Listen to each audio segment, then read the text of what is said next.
Now, Sports Talk with Brodes. Here's Hunter Brody. What is going on, everyone? Welcome on into Sports Talk with Brodes. I'm going to be honest with you. I haven't had fun watching a Sixers game in quite some time. They just flat out have not been entertaining. We're talking about before their last matchup against the Brooklyn Nets because, well, that started the trend. No James Harden, Kevin Durant not available, and then Ben Simmons ends up having the flu, and Joel Embiid and Ben Simmons missed the last game against Milwaukee. It just turned into a disaster where they lost 4 straight games, and you didn't have Ben Simmons, so you don't really know what that means when you try and dissect and analyze what actually happens. You get blown out by 38 points to the Milwaukee Bucks when no one's on the floor. What do you think is going to happen when your 2 top players are not available to play? You are going to get obliterated, especially against a team like the Milwaukee Bucks that are trying to spit in your face and punch you in the jaw, right? So that was supposed to happen. I actually had someone tweet at me today after this win and said, 0-4, cuzzy, called me cuzzy, which I don't even know what that means, but it was a picture of Ben Simmons and said, 0-4, cuzzy, what do you have to say now? And I responded with, dude, what am I missing here? Am I missing something? You were supposed to lose when not healthy against teams that are very good in this league. That's what happened. You're supposed to destroy a team like the OKC Thunder when that is their roster. That is what happened. What am I missing? Am I missing something? You are supposed to get crushed the way that you did when your top players are not available. That is supposed to happen. When you lose Ben Simmons, you're not supposed to look like the same team. You don't look like the same team defensively. It screws up your matchups in the first game against Giannis and Milwaukee and what they did with Brook Lopez and trying to throw Tobias on the Greek Freak, which didn't make much sense in the beginning and all that. It just changes the whole entire dynamic of what you can do and what you can run and what you can set when it comes to matchups. What you got is what we thought was going to happen. It's just so stressful because I'm just looking for entertainment, and I'm not getting the entertainment. But I also know that this is just a product of NBA basketball when you talk about preparing and making sure that teams are healthy and ready to go entering the backstretch of the season, or the playoffs after the backstretch of the season ends, and this is what you get. The OKC Thunder, well, that's a different story. They are just a mess, and they're putting out slop on purpose. It's the 76ers, and it's the process. It's just tough to see when you're on the other side. It's like, wow, really? You got to deal with that? Ooh, that's tough to see. Even though we went through it for a handful of seasons where that was what you got at the center every single night. And somehow, some way, I still managed to sit through Spencer Hall's, TJ McConnell early on, some of these process guys. Remember when Tony Roten was described as a really solid player with just amazing handles and super fun to watch? Now we have Joel Embiid dropping 50. Now we have Joel Embiid at the top of the leaderboards for MVP. Prior to the injury I'm talking about, but his play, it just comes down to games played, but his actual play to this point when you're watching Tony Roten, Joel Embiid, Tony Roten, Joel Embiid. Oh, what a time. What a time. It's so hard, though, to take much away. Okay, so they stole the ball, 22 times or so, and Ben Simmons had 3 steals. He had 2 blocks, 1 magnificent one out by the perimeter. Matisse Thybulle causing a ton of deflections, passing it to Ben Simmons on a fast break. That was fun. B-ball Paul with the reverse dunk. That was cool. Dwight Howard sequence. Here's one that's pretty damn funny. He got a shooting foul when he was playing defense. He got the Frosty Freeze enjoyment by hyping up the crowd, getting everyone involved. On the other side, he picks up an offensive foul. Then on the defensive possession, he ends up getting another shooting foul. That was pretty out there, right? I mean, I'm just looking at some tiny things here and there. That is something that is eye-popping. That's how you know it was a disastrous game, though, that had zero entertainment value. Watching Dwight Howard pick up 3 fouls in the matter of seconds and hype up the crowd, that's one of the storylines of the game because there was just not much there. Tyrese Maxey? Okay, yeah, Tyrese Maxey. You're seeing him grow. You're seeing him develop. You're seeing that hesitation somewhat diminish where he knows what he's going to do with the ball. It's sort of, and I'm not going to say it's the same exact way, but it reminds me of what we've been talking about with Tobias Harris. Tobias Harris early on in the season, it was step one of this 3-step process to getting Tobias Harris to be this closeout guy that you need when it comes to winning basketball games, and he's going to be crucial in fourth quarter stretches where you need a bucket with the help of Joel Embiid, with the help of George Hill offensively for sure as well. But with Tyrese Maxey, it's like he knows what he's going to do. The decisions are coming quicker. You're seeing step one of a young kid adapting into what he's going to be. 5 of 5, 11 points, whether it's attacking the rim, whether it's a pull-up game, whether it's just more confident shooting the rock and shooting the basketball and not being afraid to let it fly. There's so many different dynamics. It's the decision-making, though, of not only the execution of it, but it's when you're choosing to do certain things, when you're choosing to take a defender off the bounce and explode to the rim with that speed and attack it for a nice easy layup to get to, and then you start your transition going back the other way defensively down the floor. Or when it's you see a matchup, a mismatch that you like, that you're going to shoot the jumper and not feel nervous about it or not feel uncomfortable about it. It's more about choosing what to do. And the execution is the second part, like that's almost step two. I'm looking at step one, decision making, how quick you're making those decisions, what you're going to do with the basketball, how long you're processing the information, watching the game slow down. That's what we're doing. We hear about that all the time with professional athletes. As you play more and you gain more experience and you gather more time under your belt, the game slows down for you and it gets easier and you can see things differently and you kind of expect different things to happen. That is all going on with Tyrese Maxey, and we're witnessing it. We're having the joy of seeing him play. And I'm so fascinated with how Doc Rivers is going to handle the experience of Tyrese Maxey in any sort of playoff setting. I still think that he is looking out, or he's outside looking in, I should say. He's not in that playoff rotation. But I just wonder if something does happen, if circumstances do allow it to happen, is Tyrese Maxey going to slide in there? There's always been a little bit inside of me that thinks Doc Rivers is just going to stay away from it because of where he is in his career, and he still has so much to learn. At the same time, hearing him speak, and it could just be coaches speak. It could just be to drill a ton of confidence in a player so he stays ready, so he stays engaged, even though Doc Rivers is somewhat playing a mind game, knowing that realistically, man, there's like a 0.01% chance that you do get thrown into the fire, but I'm going to make sure that he thinks he has a chance so he doesn't let these 12, 13 games slip, so he doesn't allow these regular season games at the end of the season to just go as regular season games. He wants the kid to focus as much as he can and really dial in as much as he can. I don't know what Shake Milton is going to provide. You've gotten so much of up and down play out of Shake Milton that I have no clue. And if there's any time for Tyrese Maxey to slide in, I do think it's going to be based off of what you get out of Shake Milton. So that's why I bring that up. I had Paul Hudrick on The Fanatic with me on Sunday's show, right? And one of the things we talked about was Tyrese Maxey. And it was brought up where it was, it was actually Ben Simmons. Because the way the Milwaukee Bucks spread the Sixers out, I was concerned about that. And it's like, okay, well, if Dwight Howard can't play that role, which he might not be able to, who can? Ben Simmons. But who's going to play backup four? Because I was always under the impression that when Tobias Harris goes to the bench, it's not going to be Mike Scott. It's going to be Ben Simmons playing stretch four. And maybe that's when George Hill's in the game and he's running your offense while Ben's playing more off the ball. You can't expect Ben Simmons to play backup four, backup five, and point guard and play all three of those positions. That's not reality. So how is that going to work? Well, one of the things Doc Rivers has brought up is the fact that maybe you go four guards. Maybe you can throw four guards out there. And if that's the case, is that another spot where that does happen?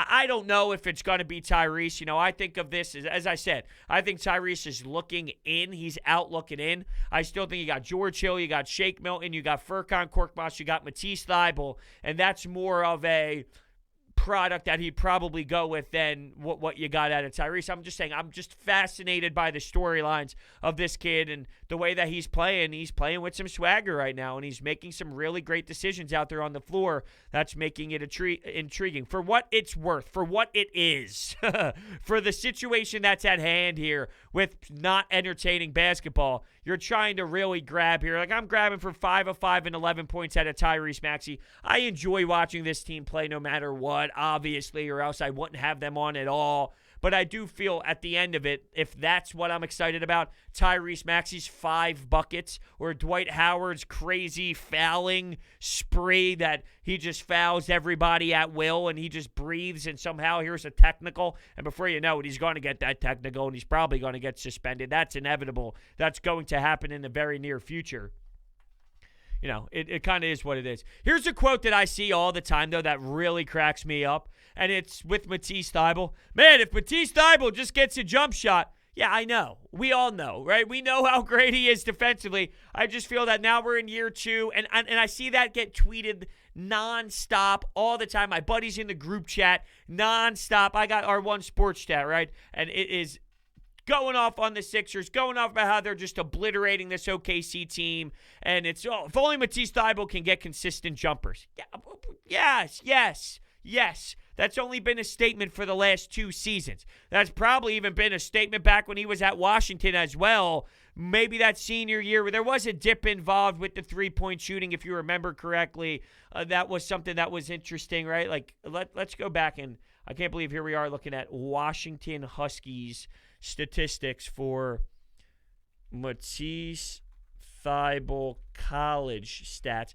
But it's obvious. Yeah, Matisse Thybulle needs to work on his offense. And if he did, he would be a very scary player. He doesn't even need to be anything more than just kind of average at shooting. If he became league average, the dude is, I was going to say unplayable, the complete opposite of unplayable. I don't know if you could ever take him off the floor if he ends up shooting league average. So he shot 3-point, it dipped off his senior year at 30%. He was 36% his freshman year, 40% his sophomore year, 36% his junior year, and then 30% his senior season. So that is a little odd. And just looking at where he is now for the Sixers this season, the problem is he's so up and down, he's so all over the place that he'll go through a few games where he actually makes, 5 of 10 over a few games. So you're shooting 50% from 3, and he actually looks good and smooth. And then there's times where he just can't buy a bucket for 5 games, and he goes 0 for 2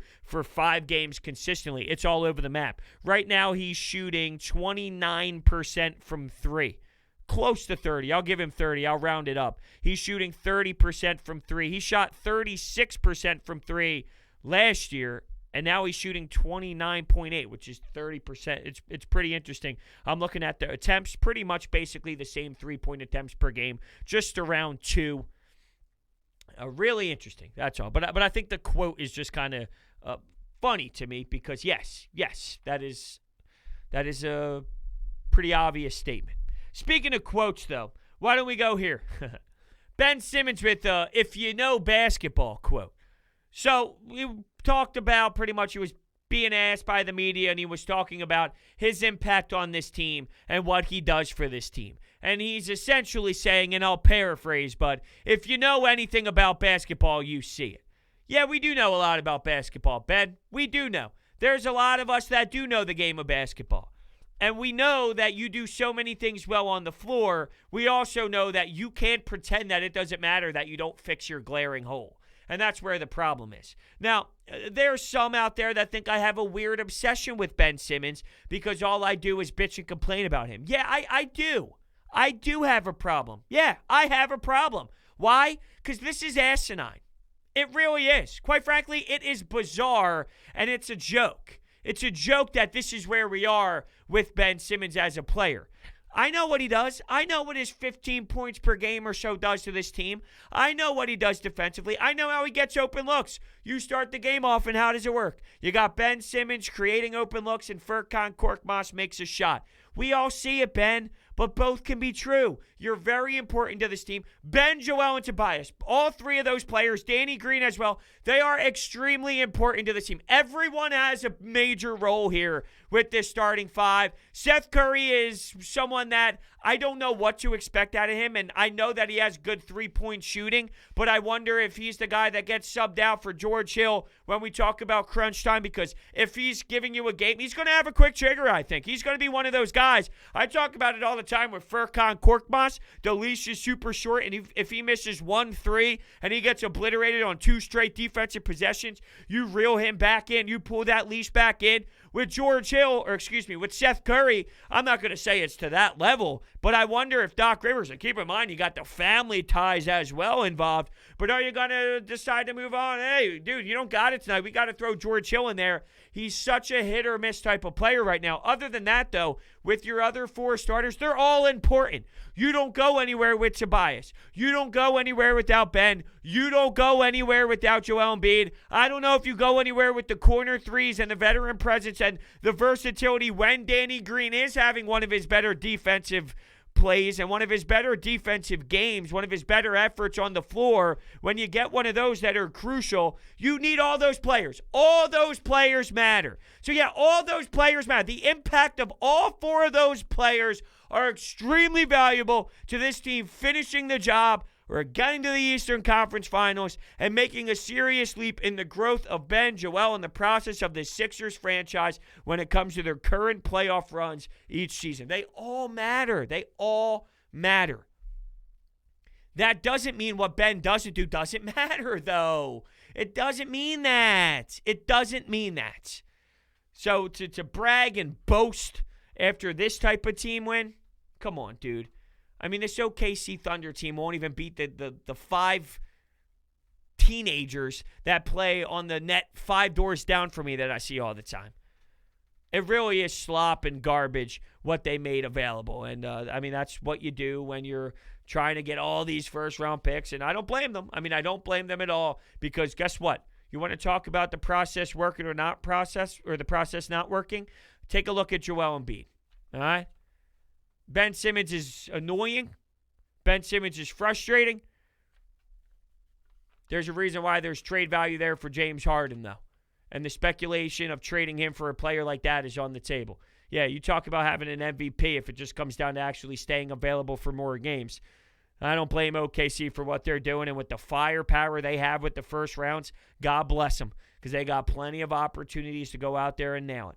And speaking of opportunities, don't miss this opportunity to surprise your significant other with a beautiful, magnificent piece of jewelry. My friends at DeSimone Jewelers are the best in the business. It is the best atmosphere in the world. You walk in there and they treat you like family. I got my fiance's engagement ring there, and she fell over when she saw it. When I was on one, I don't know if it was because she fainted. Really, I got to spend the rest of my life with this asshole? Just kidding. It was the bling that blinded her, and it was all because of what DeSimone Jewelers made for me. They manufacture their rings right there on location, and because of that, they're able to beat their competitors' prices. I went back to get a beautiful necklace for her birthday, and I'm going to continue to do that every time I get her jewelry, earrings, you name it. It's amazing. It's flat out amazing.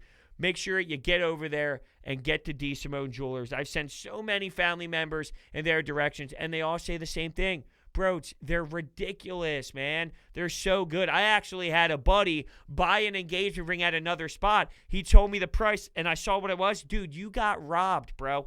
Go to DeSimone Jewelers. They will hook you up. And what do you know? He's like, oh, my God. Oh, my God. Yeah. All their information is down below in the description. You're starting to see George Hill get into a rhythm a little bit and somewhat wipe off the dust, wipe off the cobwebs, and that's definitely important for sure. His role is going to be magnificent, or not magnificent. It starts with an M. No, I was thinking of large. What's a word that means large that starts with an M? Monstrous? Maybe it's monstrous is what I'm looking for. I'm getting a little sidetracked here because at this moment I am uploading the Phillies recap post-game podcast. I do this sometimes. I apologize. It's just this is what happens when you record and it's 1 a.m. and you want to make sure you get things out there for the people as quick as possible. You know, I actually had a few reach out to me. Brodes, I love what you do so much, but sometimes you get your videos up at 2 a.m., and I'm like, I know, man, I'm sorry. I try to get that out as quick as possible, and that's why I'm doing what I'm doing right now. All right, bang, that's up. So his role is going to be monstrous for this team, and he's going to run a lot of plays for you. He's going to be crucial defensively. I think you just see his motor and his ability to get teammates open, his ability to pass the basketball smart on both sides of the floor, the talking, the ability to make sure that everybody's talking. Trust me, I was a yapper.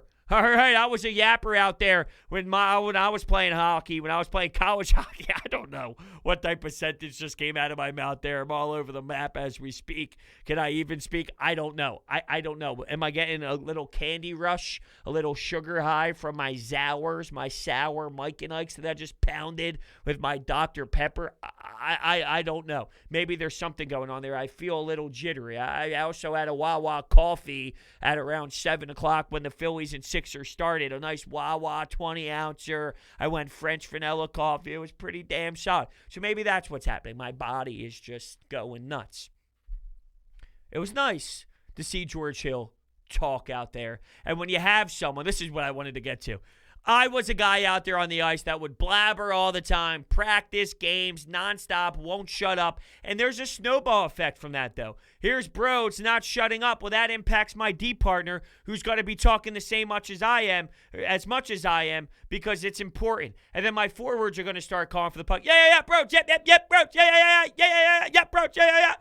It's just one big domino effect that happens when a leader is out there constantly talking, and then that will get drilled into the brains of others. Not that the other guys don't talk. Everybody talks. That's the key to having success. There's a reason why the Sixers team is at the top of this league and playing as well as they are, because communication plays such a big role when it comes to defensive assignments and offensive plays and going through your sets. It just amplifies big time when George Hill is doing it. Toby the other day mentioned he was battling a bone bruise. I don't know to what significance, and he has been talking about maybe it being a little bit better. I'm just nervous, all right? I'm nervous. Toby, bone bruise. Ben Simmons with the illness. I don't know what to truly believe with that. Joel Embiid with the shoulder problem. I'm scared. I'm scared that the way they are banged up is going to play such a key role in where they are and how they finish the season and possibly a playoff run. You know, I think that you go up against the Milwaukee Bucks and there's this lingering issue with Joel Embiid. He could play through it all he wants, but when you talk about Game 5, Game 6, and the physicality intensifies and it matters more, and you're getting double-teamed, triple-teamed, and everyone's bringing the heat, and you have these shoulder problems, and you're trying to get some separation, and you're using your forearms to try and do that, and you do it over and over again, possession after possession. That plays a toll on your body. The bone bruise with Tobias Harris, if that hurts you so much, where you're in so much discomfort that you can't elevate to get your same shots off. We talk about that mid-level or that mid-range post-up game by Tobias Harris. Well, what if he's backing guys down? The bone bruise, it starts causing him some pain, and it causes him some issues, and he can't get to the same spots on the floor. He can't turn around and get that elevation that he once did, and all of that. It's the difference in doing. What if that happens? Game 4, Game 5 of this playoff series. That's scary to me. And imagine just playing the Milwaukee Bucks in the second round. I don't know if I love that matchup. Spacing the floor out is a scary, scary thing. Not many teams can do it to the level that they can with Bobby Portis, who apparently is the next Michael Jordan, and Brook Lopez. But there is a concern there, for sure, 100%. There's something that just has a bad smell to it. It stinks. It makes me a little bit nervous. Here's my final thoughts on this game here, all right? The bench did a good job. We've seen, I think it was that Brooklyn Nets game where the Sixers bench came in and it was a 22-point lead, and then they kind of blew it. Or was that the Clippers? No, that wasn't the Clippers game. That was the Brooklyn Nets game. Yeah, they were up 22 points or so. The bench, they kind of blew it. Your bench kind of helped you move it forward, to be honest with you, because early on, not that I thought that this would last forever, and not that I thought that this was major, but I thought their perimeter defense was bad, and some of their interior defense was bad in the paint as well, and they allowed the Thunder to hang in there earlier more than I would have ever anticipated. I thought it would just be a rout right from the first quarter, but I'm not saying it was insanely close. I'm not saying that it was anything where we were worried or truly scared with the outcome of this game. But in the beginning, I don't think the starters were truly locked in, truly ready to go. really full throttle, convinced that they would have to put in a little bit more effort than what they did. And once they made that commitment, it was all over. But their bench, they didn't allow the other team to come in. They kept their foot on the gas. And when you keep your foot on the gas, you kind of have the outcome that you did. So I'm not going to go too much longer here. They snapped their skid, and this team, there's really not that much to even go over as of late, because when you don't have your full team ready, you can't really take much out of it. You lose the way that you do against Milwaukee. It made sense you did. And you play a game against the OKC Thunder. Now, coming up here on our schedule, I guess we'll leave you with this here.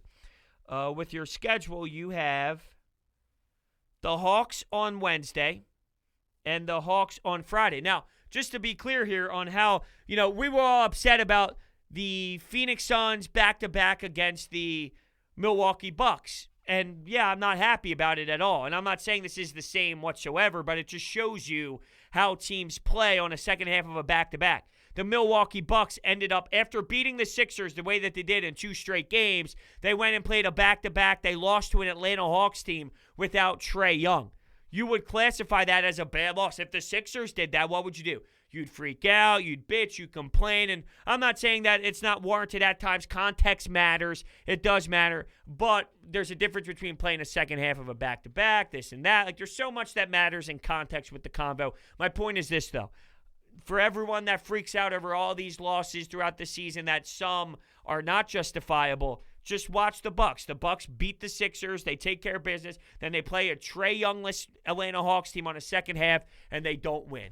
Sometimes it just happens. Sometimes that's the nature of the beast. What you've seen in these last 04 stretch, I think that's a product of it happens. It's part of what is supposed to happen. To think the alternative was supposed to happen, well, that's being naive. Same with second half of back-to-backs and things of that nature. So, real quickly, though, when it comes to DraftKings, for some, the NFL Draft is the most exciting day of the season. For others, it's a chance to build on last year's success. Whether your team has the first pick or the last, DraftKings is bringing the excitement to you. DraftKings, the leader in daily fantasy sports, is adding to the thrill by offering a free draft pool this Thursday with $50,000 up for grabs. DraftKings free-to-play pools are easy to play. Just download the DraftKings app, go to pools, and choose from a wide variety of free contests for an opportunity to win cash prizes. Download the DraftKings app now and use promo code Brodes to enter the free draft pool with $50,000 in prizes up for grabs. That's promo code Brodes to get a free shot at $50,000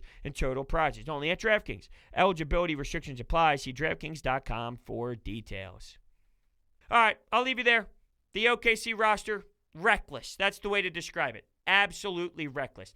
Thank you all so much for listening, and I will see you next time.